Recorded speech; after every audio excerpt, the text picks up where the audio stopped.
Hello friends, welcome back to our channel. ఈరోజు Vijayawada, Hyderabad bullion market బంగారం ధర ఎంత ఉందో మనం ఈ వీడియో ద్వారా క్లియర్గా తెలుసుకుందాం. ప్రజెంట్ ఈరోజు మార్కెట్లో వెండి ధర 1 కేజీ వెండి ధర 3 లక్షలకు ఈరోజు మార్కెట్లో సేల్ అవగా 10 గ్రాముల తులం వెండి ధర 3000కు ఈరోజు మార్కెట్లో సేల్ అవుతోంది. ఈరోజు ప్రజెంట్ మార్కెట్లో బంగారం ధర 24 క్యారెట్ల స్వచ్ఛమైన బిస్కెట్ బంగారం ధర గ్రాము 15,851 రూపాయకు ఈరోజు మార్కెట్లో సేల్ అవుతోంది.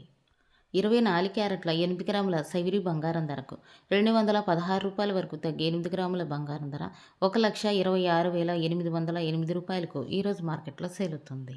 24 క్యారెట్ల 10 గ్రాముల తులం బంగారం ధరకు 270 రూపాయల వరకు తగ్గి 10 గ్రాముల బంగారం ధర 1,58,510 రూపాయలకు ఈరోజు మార్కెట్లో సేల్ అవుతుంది. 22 క్యారెట్ల గ్రాము బంగారం ధర 14,530 రూపాయలకు ఈరోజు మార్కెట్లో సేల్ అవుతుంది. 22 క్యారెట్ల 8 గ్రాముల సైవిరి బంగారం ధరకు 200 రూపాయలు తగ్గి 8 గ్రాముల బంగారం ధర 1,16,240 రూపాయలకు ఈరోజు మార్కెట్లో సేల్ అవుతుంది. 22 క్యారెట్ల 10 గ్రాముల తులం బంగారం ధరకు 250 రూపాయల వరకు తగ్గి 10 గ్రాముల బంగారం ధర 1,45,300కు ఈరోజు మార్కెట్లో సేల్ అవుతుంది.